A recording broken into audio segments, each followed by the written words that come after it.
Then the man and woman sinned. Genesis, page 4, chapter 3.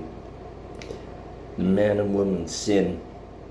The serpent was the shrewdest of all the wild animals the Lord God had made.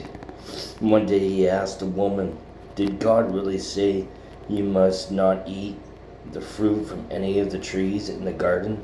"Of course we may eat from the trees in the garden," the woman replied. "It's only the fruit from the tree in the middle of the garden that we are not allowed to eat. God said, you must not eat it or even touch it. If you do, you will die."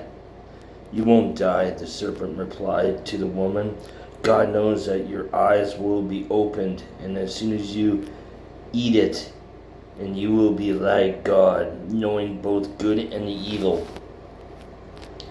The woman was convinced. She saw that the tree was beautiful and its fruit looked delicious, and she wanted the wisdom it would give her.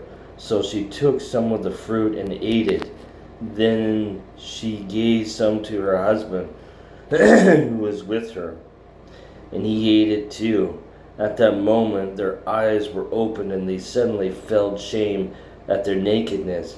So they sewed fig leaves together to cover themselves. When the cool evening breezes were blowing, the man and his wife heard the Lord God walking about in the garden. So they hid from the Lord God among the trees. Then the Lord God called to the man, "Where are you?" He replied, "I heard you walking in the garden, so I hid. I was afraid because I was naked." "Who told you that you were naked?" the Lord God asked. "Have you eaten from the tree whose fruit I commanded you not to eat?" The man replied, "It was the woman you gave me who gave me the fruit, and I ate it." Then the Lord God asked the woman, "What have you done?" "The serpent deceived me," she replied. "That's why I ate it." Then the Lord God said to the serpent, "Because you have done this, you are cursed. More than all the animals, domestic and wild, you will crawl on your belly, groveling in the dust as long as you live, and I will cause hostility between you and the woman, and between you and your offspring and her offspring. He will strike your head, and you will strike his heel." Then he said to the woman, "I will sharpen the pain of your pregnancy, and in pain you will give birth, and you will desire to control your husband, and he will rule over you." And to the man he said, "Since you listened to your wife and are